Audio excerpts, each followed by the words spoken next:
Bismillah. Bismillahirrahmanirrahim. Assalamualaikum warahmatullahi wabarakatuh. Kita buka pertemuan kita dengan baca Ummul Kitab Al-Fatihah. A'udzu billahi minasyaitonir rajim. Bismillahirrahmanirrahim. Alhamdulillahi rabbil alamin. Ar-Rahmanir Rahim. Maliki yaumiddin. إياك نعبد وإياك نستعين اهدنا الصراط المستقيم صراط الذين أنعمت عليهم غير المغضوب عليهم ولا الضالين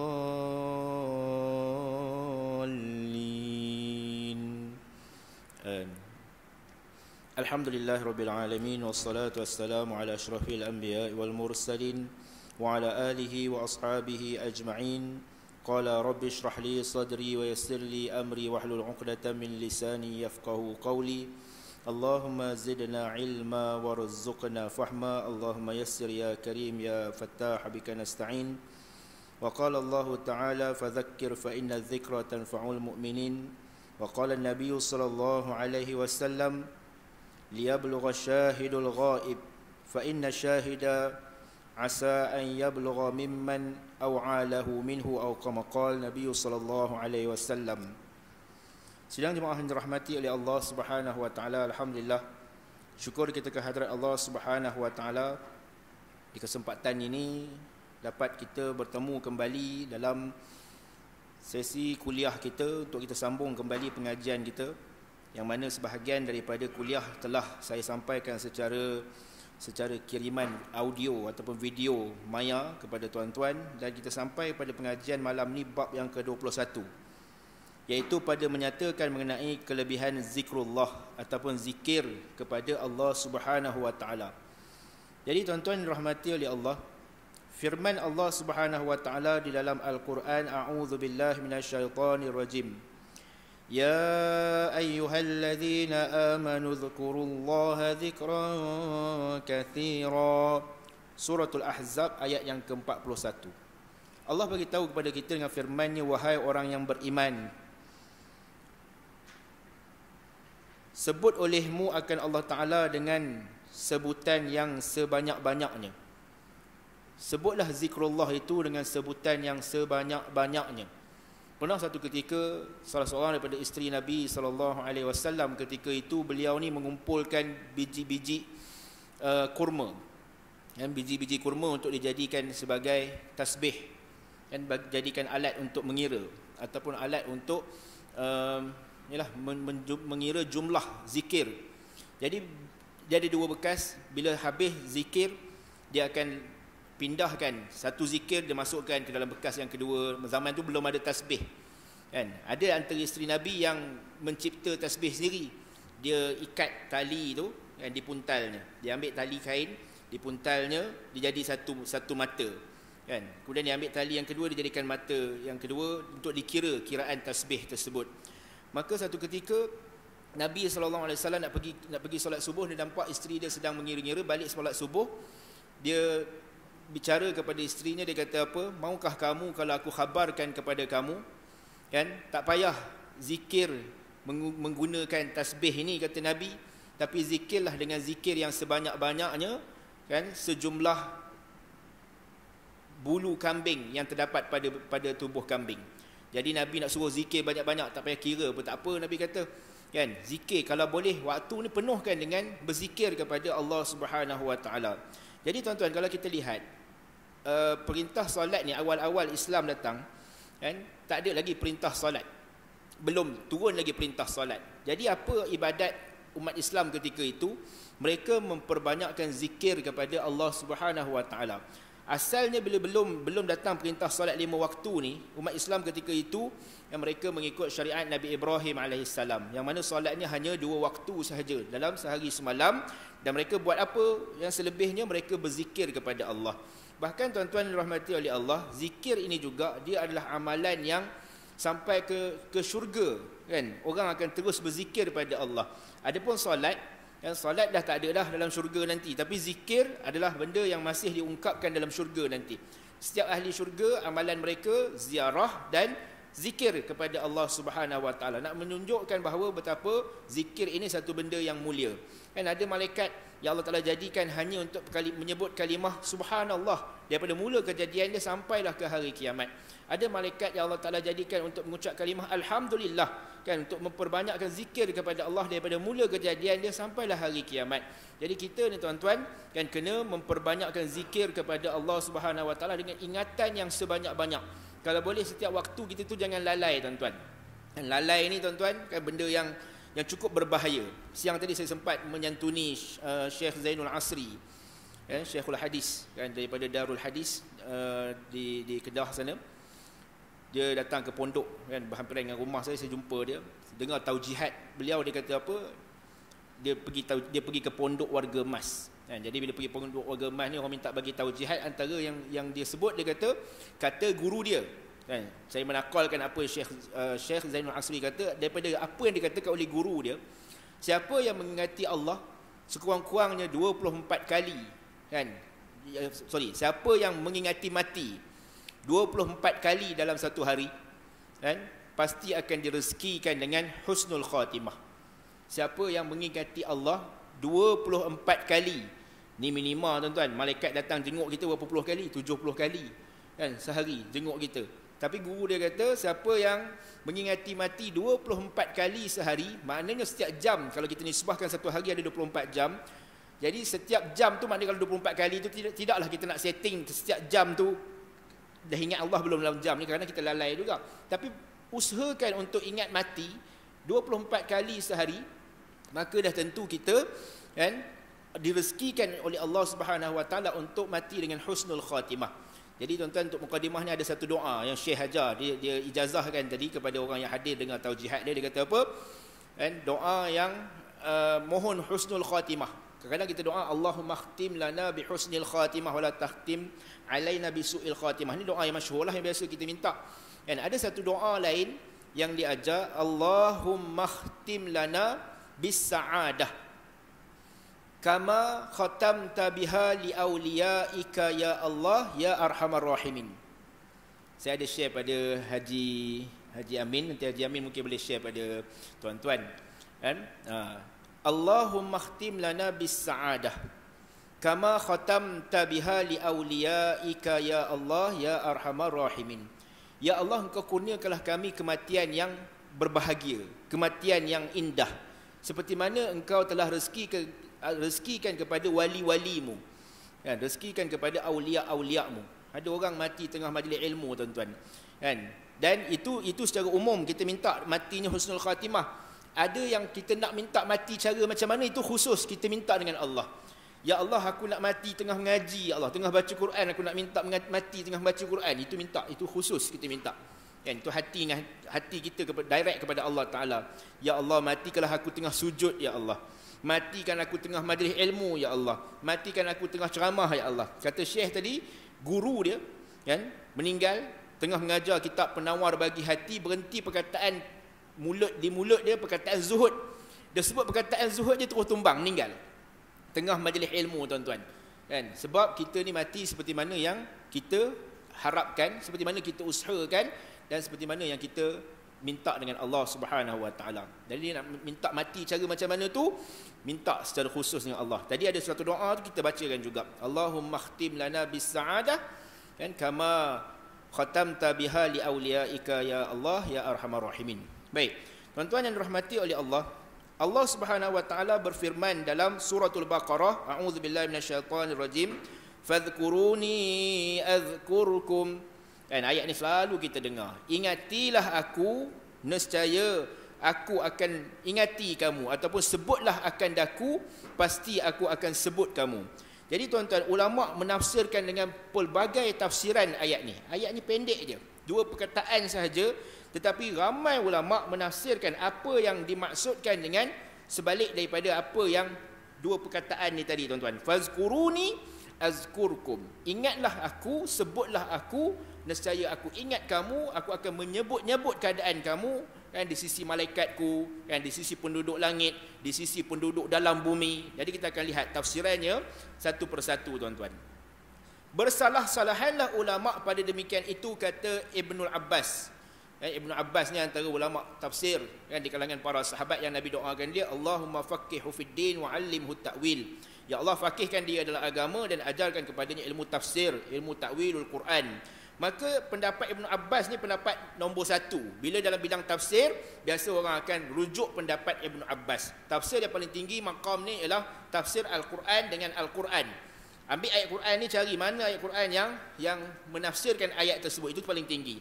Kemudian tafsiran yang kedua, Al-Quran dengan hadis Nabawi, kan, dengan hadis Nabi, apa yang relate ulama akan letak. Kemudian pendapat para sahabat. Jadi kalau di kalangan sahabat, Ibnu Abbas ni punya pendapat paling tinggi sekali, kan, sebab dia ni memang Allah rezekikan dia untuk jadi orang yang mufassir.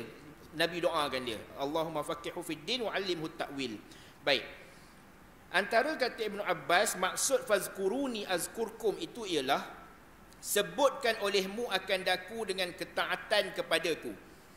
Bukan setakat zikir. Ada orang, tuan-tuan, Nabi bagi tahu, kan, akan wujud satu golongan manusia yang dia, kan, sembahyang, yang dia bangun qiyamul lail, tetapi dalam masa yang sama dia melakukan kemaksiatan kepada Allah. Akhir zaman nanti Nabi bagi tahu, kan, ada orang buat ketaatan dalam masa yang sama, menderhakai Allah Subhanahu wa taala. Tapi kata Ibnu Abbas ini ialah sebutkan olehmu dengan taat akan daku, kan, zikir banyak-banyak dan buat ketaatan, jangan buat maksiat, kan, buat ketaatan, jangan buat maksiat. Zikir dengan menjaga diri kita daripada kemungkaran dan maksiat kepada Allah Subhanahu wa taala.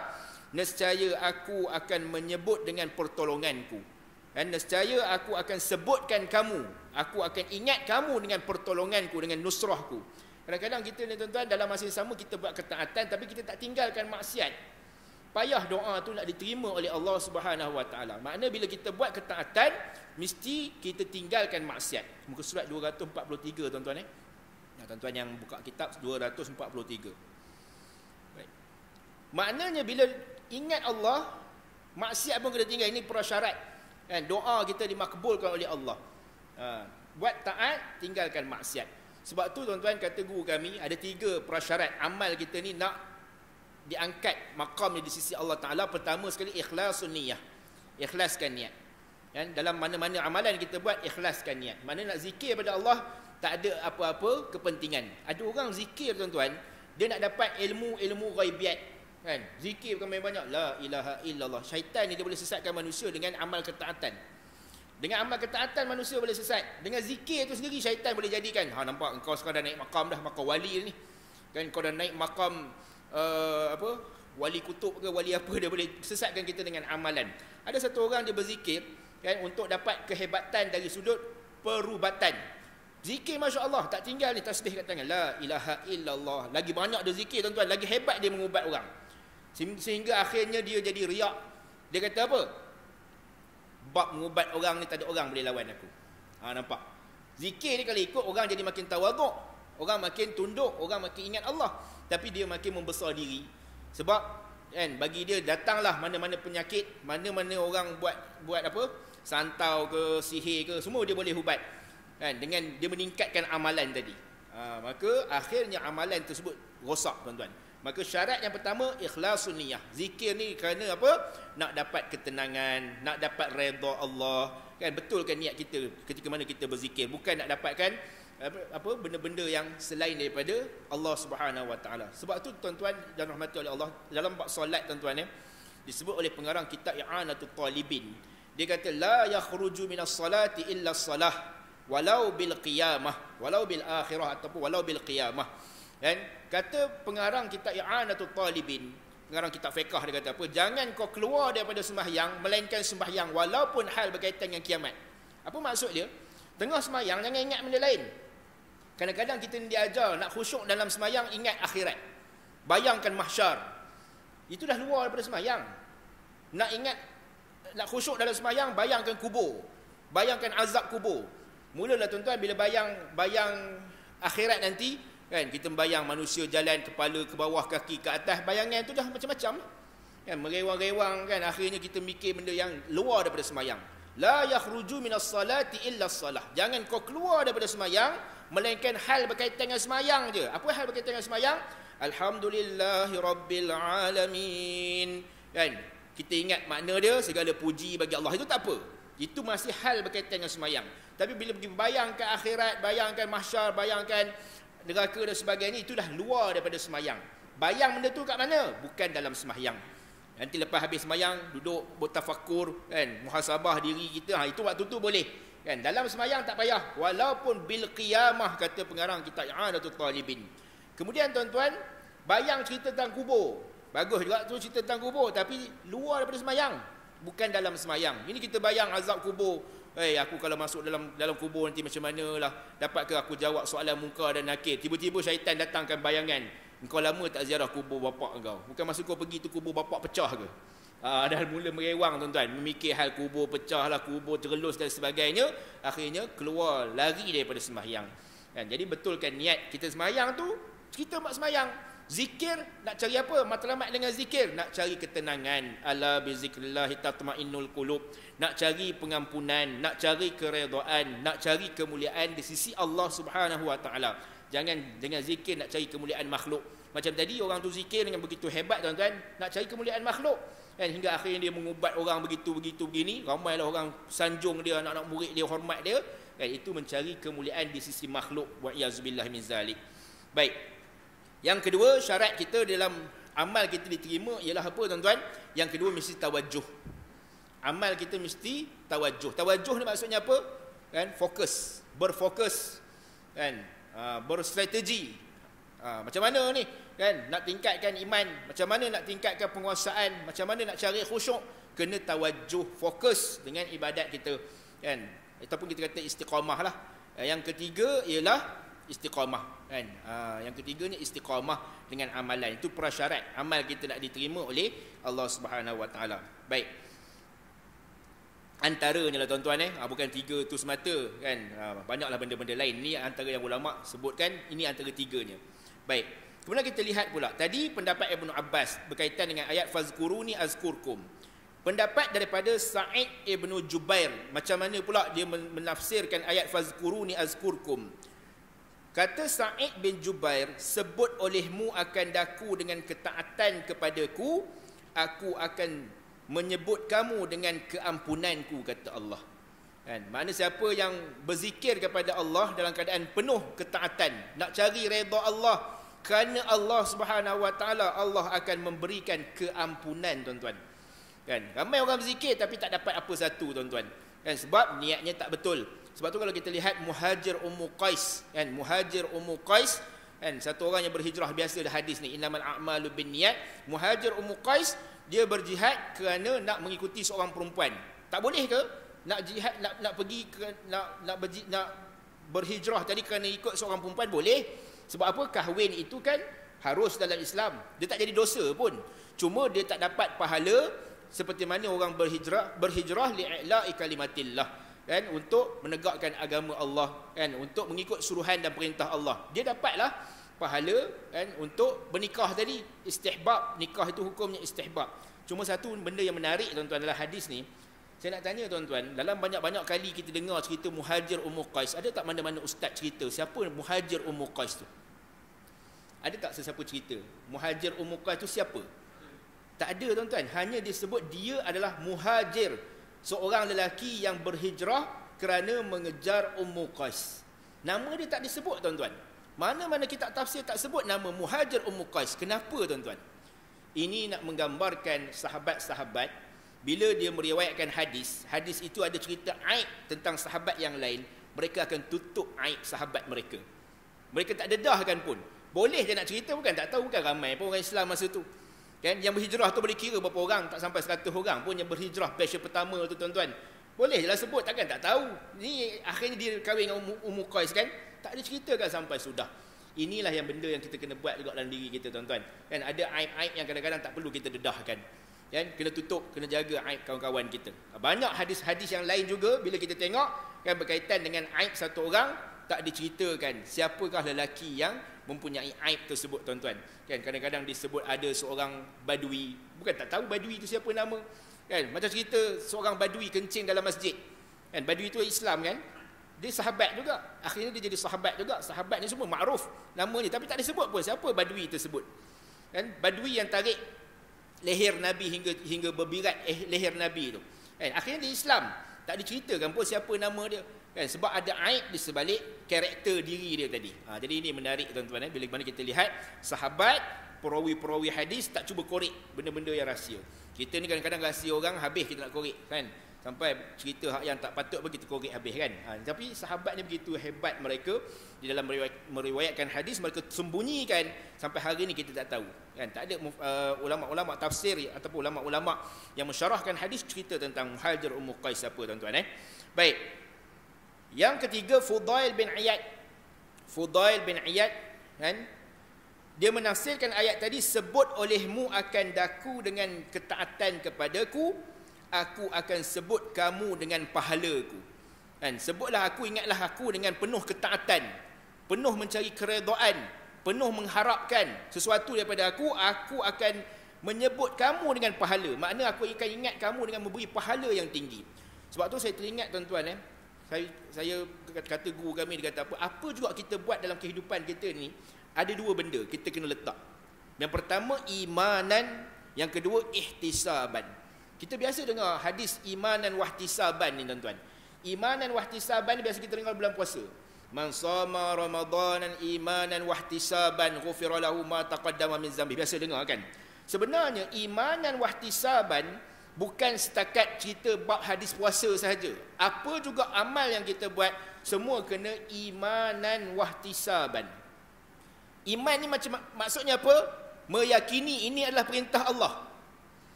Tak ada banyak kompromi, tak ada banyak petikai. Buat kerana ini perintah Allah. Allah suruh zikir, fazkuruni azkurkum. Kan? Zikirlah pada aku, ingatlah aku. Kita buat tanpa ada banyak pertikaian. Suruh semayang, kita tak petikai, kenapa nak kena semayang? Kan? Buat sami'na wa ata'na. Ini keimanan kita menerima syariat. Macam Nabi Ibrahim bila ditanya mengenai kan ibadat dia kata apa? Kerana aku adalah hamba. Kenapa engkau semayang? Kenapa engkau berzikir? Kenapa engkau melakukan kebaikan? Kerana aku adalah hamba. Satu orang pekerja tuan-tuan, dia bekerja dengan majikan, dia tak cakap banyak. Majikan kata kerja pukul 8 pagi sampai pukul 5 petang. Kenapa nak kerja sampai pukul 5 petang? Dia tak tanya banyak. Kan? Sebab dia adalah pekerja. Satu orang anak, ayah dia kata, kan tak boleh hari ni kau keluar ke mana-mana, abah nak kan kau duduk kat rumah saja. Kan tak boleh nak petikai kan. Aku abah kau anak kau kena dengar. Semalam dah seharian kau duduk kat kat luar rumah kan, petang dah dekat maghrib baru balik, hari ni tak boleh ke mana-mana.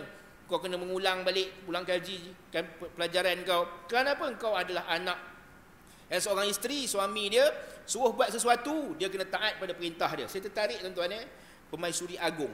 Kan? Permaisuri Agong ni tuanku Hajah Maimunah Aminah Iskandariah kan. Wartawan tanya dia. Permaisuri Agong ni bila dia pakai baju, dia akan pakai satu lagi lapis di luar, macam selendang besar dia pakai di luar dia. Jadi wartawan tanya, tuanku, dia kata, kenapa tuanku pakai baju kat dalam terus cantik lah tuanku buat kan, dengan mungkin maniknya, dengan sulam dan sebagainya. Tiba-tiba tuanku tutup dengan satu kain lapisan lain pula dekat luar. Apa jawab tuanku tuan-tuan? Dia kata, kerana suami saya arahkan saya pakai macam ni. Jadi kenapa? Sebab aku adalah isteri, ketaatanku kepada suami. Aku adalah anak, ketaatanku pada ibu dan ayah. Aku adalah pekerja, ketaatanku kepada majikanku. Aku adalah hamba, ketaatanku kepada Allah. Allah suruh semayang, kita semayang. Allah suruh zikir, kita zikir. Kita buat dengan penuh ketaatan imanan. Itu maknanya imanan wahtisaban. Wahtisaban maksudnya apa? Mengharapkan penuh pahala di sisi Allah Subhanahu Wa Taala. Sahabat-sahabat ni tuan-tuan, sahabat besar dah ni. Kalau kita nak kira iman dia lebih hebat daripada kita. Sayyidina Abu Bakar. Iman Sayyidina Abu Bakar kalau dihimpunkan dengan iman seluruh penduduk bumi ni, berat lagi iman Sayyidina Abu Bakar.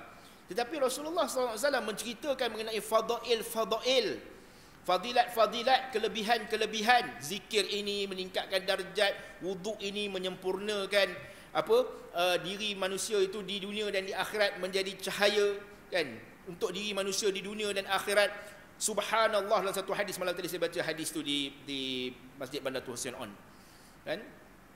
Bagaimana Nabi SAW menyebut at-tuhuru syatrul iman, bersih sebahagian daripada iman.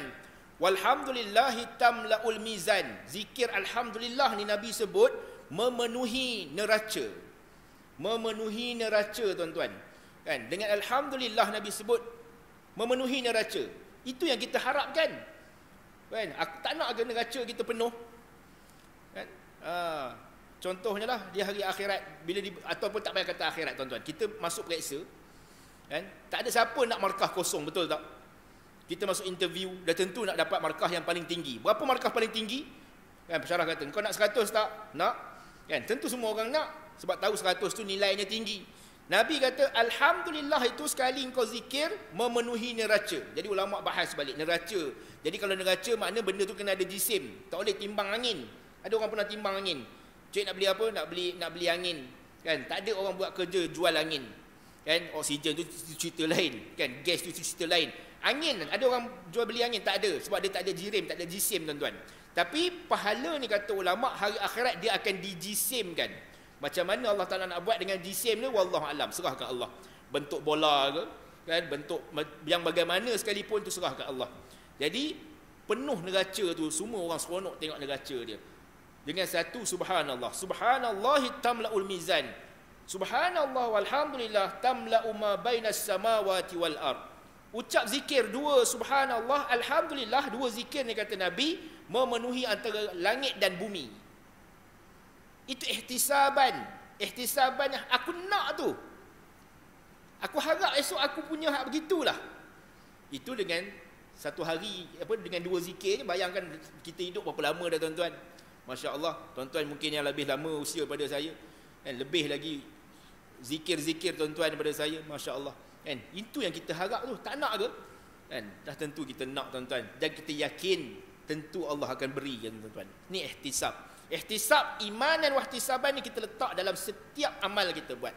Dalam zikir kita, dalam solat kita, dalam Quran yang kita baca, dalam sedekah yang kita buat, dalam umrah, apalah amalan sekalipun, semua kena ada imanan, terima dengan bulat hati, wahtisaban, dan mengharap dengan sepenuhnya ganjaran di sisi Allah Subhanahu wa taala. Baik. Kata Ibnu Kaisan, kan? Ayat fazkuruni azkurkum tu ditafsir apa? Sebut olehmu akan daku dengan syukur. Zikir dengan Allah ni kerana apa? Syukur banyak-banyak. Bila kita dapat satu-satu nikmat, apa kita sebut, tuan-tuan? Alhamdulillah. Kan? Bila kita dikenakan kuarantin, PKP, tuan-tuan, tak lepas ke mana, tuan-tuan. Keluar rumah pun rasa, bila balik tu rasa macam nak mati rasa kadang. Kan? Keluar rumah pergi pasar, rasa terus macam lemah semangat. Saya lah, saya tak tahu, tuan-tuan. Kan? Pergi pasar, jumpa ramai orang, nak jumpa postman, tuan-tuan, hantar barang. Kan kita banyak beli online di masa PKP tu. Hantar barang pun kita dah mula, aku tadi dah pegang tangan postman dah. Kan? Anak-anak pergi jauh, kan? Abi ni baru jumpa orang ni, kan? Baru lepas salam dengan orang pergi jauh. Kang kena Covid. Perasaan kita, tuan-tuan, tak selesa, kan? Tapi bila beransur sikit demi sikit, kan, kita tengok kiraan jangkitan tu makin berkurangan. Alhamdulillah, nikmatnya Allah Ta'ala bagi, kan?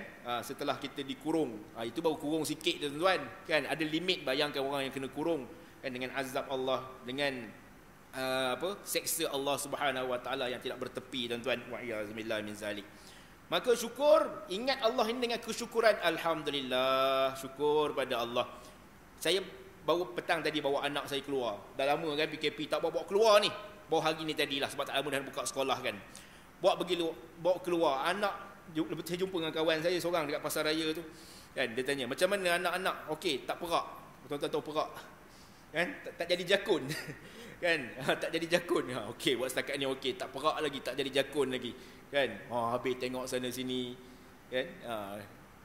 Syukur. Tanya dengan anak, seronok tak? Seronoknya, lama dah tak keluar, kan. Dapat keluar, dapat tengok orang ramai, dapat, kan, pergi ke pasar raya dan sebagainya. Seronok, tuan-tuan. Itu syukur pada Allah. Jadi kita ingat Allah ni, kan, dengan penuh kesyukuran. Syukur, alhamdulillah, kan, Allah beri sihat, alhamdulillah, daripada PKP, PKPB, PKPP, kan. Kemungkinan kita doakan habis dah, tak ada PKPK dah, kan. Kan, dah selesai dah, tak berfikir-fikir dah, kan. Baik. Ingat akan kamu oleh daku dengan kesyukuran, aku akan tambah kepada kamu. Fazkuruni azkurkum. Kan? Syukur pada aku tambah, kata Allah. Kemudian disebutkan, ada ulama lain pula tafsir, sebut olehmu akan daku dengan keimanan, maka aku akan tinggikan darjat kamu dengan jinan. Aku akan tinggikan darjat kamu dengan syurga. Siapa yang sebut aku dengan penuh keimanan. Orang bukan Islam pun boleh berzikir, tuan-tuan. Kan? Kita jumpa ada kawan kita boleh sebut nama Allah, boleh sebut la ilaha illallah. Mana yang bergaul bercampur dengan orang Melayu, orang Islam ni, dia pun boleh berzikir. Alhamdulillah. Tapi dengan iman tak. Kan? Dia hanya di lisan, di mulut, tak masuk dalam hati. Kita zikir dengan iman.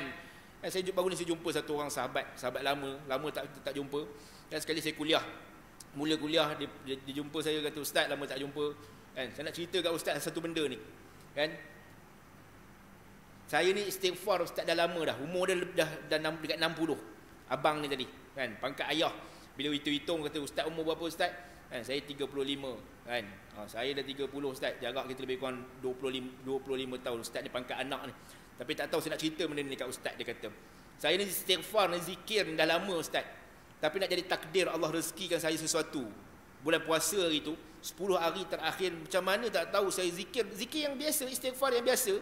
Astaghfirullahalazim allazi la ilaha illa huwal hayyul qayyum wa atubu ilaik. Wa atubu ilaih. Zikir yang istighfar biasa tu Ustaz. Tak tahu macam mana Allah Taala datangkan satu perasaan yang sangat dalam, dia kata. Deep, masuk dalam hati. Tak pernah saya rasa begitu saya dengan istighfar. Kita kadang-kadang istighfar ni, tuan-tuan, di mulut je. Tak masuk ke hati betul. Kan? Itu semua rezeki Allah Subhanahu Wa Taala. Kita nak kita buat satu-satu perkara, tuan-tuan, sampai dia masuk dalam hati. Kan? Macam contoh Fatihah. Kita baca sambil tidur pun boleh, tuan-tuan. Kan? Dalam air, contoh menyelam dalam air pun boleh baca Fatihah. Tak ada duduk fikir-fikir nak baca Fatihah macam mana. Kan? Maknanya sebab benda dah masuk dalam hati. Ada satu cerita, tuan-tuan. Maulana Zakaria Al-Kandahlawi. Kan? Tuan-tuan, setengah surau masjid dia baca kitab Fadail Amal. Kan? Yang susun kitab tu Maulana Zakaria Al-Kandahlawi. Maulana Zakaria ni dia hafal Quran. Kan? Dia hafal Quran. Masa tu usia dia masih muda lagi, belasan tahun. Lepas dia buat syahadah. Syahadah ni maknanya baca 30 juzuk Al-Quran depan guru dengan syarat tak ada lebih daripada 10 kesalahan. Kalau 10 kesalahan tu maknanya tak lepas. Kan? Mana reject, tak boleh, tak lulus syahadah tersebut, kena repeat balik, ulang balik. Macam orang buat PhD lah, tuan-tuan. Kan? Tengok banyak sangat salah, ni kena reject ni PhD kau ni. Kan? Ini syahadah ni, hafaz 30 juzuk Al-Quran. Tak ada salah satu pun, kan? Masa tu usia dia belasan tahun. Jadi dia pun dah habis syahadah ni, sementara nak masuk kelas alim, nak belajar kitab, dia duduk di rumah dulu. Sampai kat rumah, ayah Maulana Zakaria ni kata apa? Ayah nak setiap hari, kan, engkau ulang 30 juzuk Al-Quran ni lepas sembahyang subuh, dan pastikan kau khatam juzuk yang ke-30 tu sebelum zuhur. Kalau tak, engkau tak dapat sarapan kau hari ni. Nashta, orang Urdu panggil nashta. Tak ada sarapan untuk engkau hari ni. Jadi dia pun baca, tuan-tuan, selama berapa lama? Selama 6 bulan. 6 bulan ulang 30 juzuk satu hari. Kan? Selama 6 bulan. 6 bulan ni 180 kali. Kan? Hingga akhirnya Quran tu masuk dalam hati dia. Kadang-kadang, tuan-tuan, ada pelajar-pelajar yang gifted ni, yang bijak ni, dia boleh hafal Quran 2 bulan, 3 bulan, tak masuk akal, tuan-tuan. Kan? Tapi kadang-kadang hafalan tu hanya di otak saja, tak masuk ke hati. Hati buat benda kotor, habis hilang Quran. Kan? Sebab tu kata Maulana Husnul Nizam, kan, pelajar-pelajar di Madrasah Seri Petaling, tuan-tuan, mereka nak hafaz Quran. Jadi bila ada pelajar yang buat syahadah, mereka akan tanya, macam mana Ustaz? Kan, pelajar syahadah tadi, okey, tak ada kesalahan. Tapi yalah, otak dia bijak, budak genius. Setakat di otak je lah, tak masuk lagi dalam hati. Nak jadi sesuatu benda tu masuk dalam hati, kena usahakan perkara tersebut, tuan-tuan. Kan? Nak jadi zikir tu jadi sebati yang kita kena melazimi, mulazamah dengan zikir. Kan? Saya sebut tadi tawajuh. Kan? 3 syarat. Pertama, niat yang betul, tawajuh, fokus masa kita buat, dan yang ketiga ialah istiqamah. Kan? Barulah benda tu masuk dalam hati. Sembahyang jemaah. Kan? Cerita bab sembahyang jemaah ni, orang yang tak dapat sembahyang jemaah menangis, tuan-tuan. Ada satu orang pakcik, kan, jumpa saya. Masa tu musim PKP lah. Tak boleh pergi masjid lagi. Masa tu 3 orang je boleh pergi masjid. Pakcik ni jumpa saya pengurusi masjid. Ustaz, bila masjid boleh buka ni Ustaz? Rindu sangat dah ni dengan masjid. Jadi bila tarawih tuan-tuan, 3 orang je yang boleh tarawih kan. Pak cik ni mula-mula Ramadan tu ketuk pintu merayu. Jemaah apa, imam-imam kami ceritalah, merayu Pak Haji ni kan, merayu boleh lah Pak Haji seorang je, dia kata kan. Tutup lampu tak apa, dia kata kan, dia nak datang semayang juga. Tak boleh Pak Cik, kalau kena kita semua berangkut pergi ke balai polis Pak Cik kan. Merayu tuan-tuan, orang umur dah 80 lebih dah kan. Tapi cinta dia, hati dia dengan masjid. Saya kenal dia, saya duduk masjid tu dekat 15 tahun dah. Daripada mula saya kenal dia di masjid tu, memang 5 waktu ni di masjid tuan-tuan kan. Kalau lama tak nampak tu, dia jarang pergi jauh kan. Dia kata tak seronok lah pergi tempat jauh-jauh ni, susah nak pergi semayang. Nak bawa motor anak pergi rumah anak dia, jauh sikit ada surau, dia kata tak confident kan, jalan kita jarang lalu. Nak balik juga ke qaryah kami untuk semayang berjemaah. Hati dia dah bertaut dengan semayang jemaah ni tuan-tuan, dengan jemaah ni. Merayu tuan-tuan. Cerita bab PKP tu, dia masjid boleh 3 orang je kan. Satu malam tu tiba-tiba nak takdir ni, imam ni dia ada dua grup kan. Imam 1, imam 2, bila 1, bila 2, siap 1, siap 2. Jadi ada 2 grup. Tiba-tiba malam tu clash. Tiba-tiba terdatang dua jemaah ni tadi. Terdatang 6 orang. Nak takdirnya malam tu penguatkuasa buat pemantauan. Kan? Buat pemantauan. Pergi ke masjid kami, tengok-tengok kantoi. Dah sampai dah 3 orang ni, 6 orang lah dah sampai. Dah sampai macam mana nak buat? Takkan nak balik kan? Semayang je lah kan. Anggap-anggap moga-moga tak ada apa-apa berlaku. Sekali nak semayang witir tuan-tuan, nak angkat takbir semayang witir, orang ketuk pintu. Buka penguatkuasa tuan-tuan. Penguatkuasa Jabatan Agama Islam Negeri Sembilan datang ketuk pintu. Buka pintu. Ni salah ni, bukan boleh 3 orang je ke? Ni kenapa sampai 6 orang ni? Kan, cik, rayu Dek Bilal saya, cik, izinkan kami selesaikan semayang ni dulu cik. Lepas tu kita bincang cik. Kan? Pegawai tu pun ada toleransi lah. Kan? Okey, tak apa, selesaikan semayang witir. Kejap tu, lepas habis semayang witir, duduklah menghadap kat depan penguatkuasa. Ambil IC, kan? Ambil nombor telefon apa semua, ambil gambar. Penguatkuasa tu kata apa? Mujur kami malam ni datang tanpa ada polis.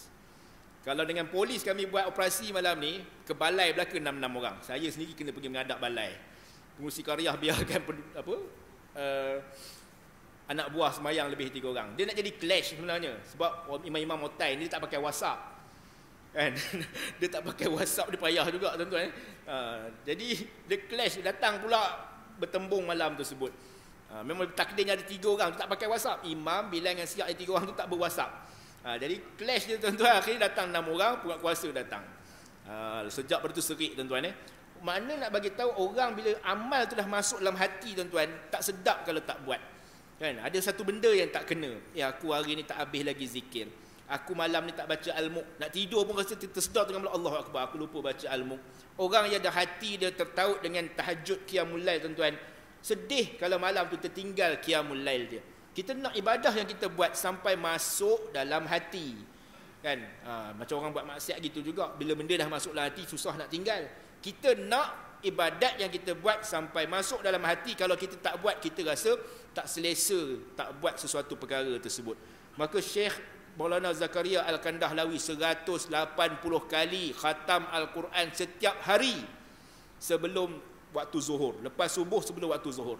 Jadi tuan-tuan, kalau kita kira daripada subuh sampai sebelum zuhur, lebih kurang pukul 11 pagi. Katalah subuh pukul 6, 11 pagi, ada berapa jam? 1, 2, 3, 4, 5 jam. Boleh habis 30 juzuk Al-Quran. Tak peliklah cerita Sayyidina Osman sembahyang witir daripada lepas isyak, subuh siap 30 juzuk. Sayyidina Osman sembahyang witir dengan 30 juzuk Al-Quran siap dalam satu malam.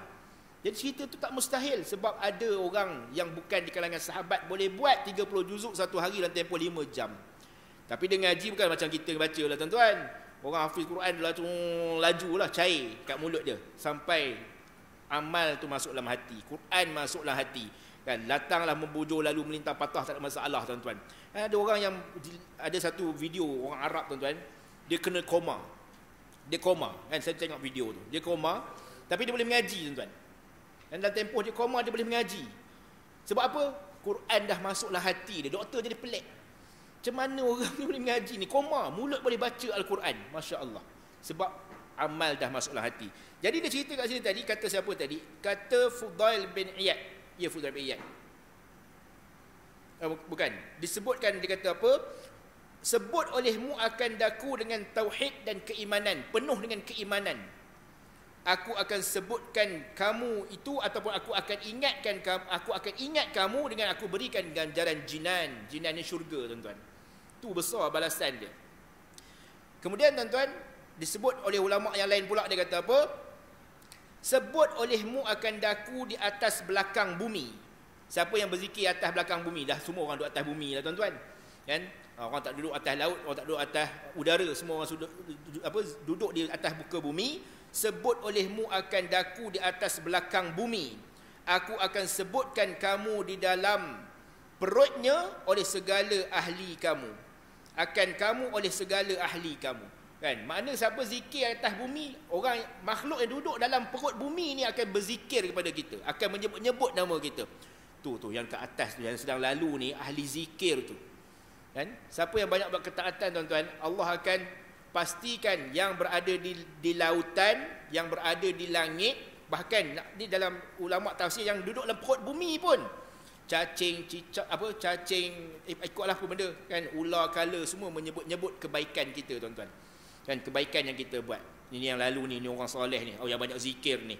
Kan? Malaikat berkata, tu ahli zikir tu. Kan? Ikan pun kan memuji-muji kan orang yang banyak melakukan ketaatan. Maka tuan-tuan, kena memperbanyakkan zikir kita kepada Allah. Kemudian disebut lagi, dia kata apa? Sebut oleh kamu akan daku pada dunia, aku akan menyebut akan kamu di akhirat. Siapa ingat aku kat dunia, ke akhirat aku akan ingat kepada mereka.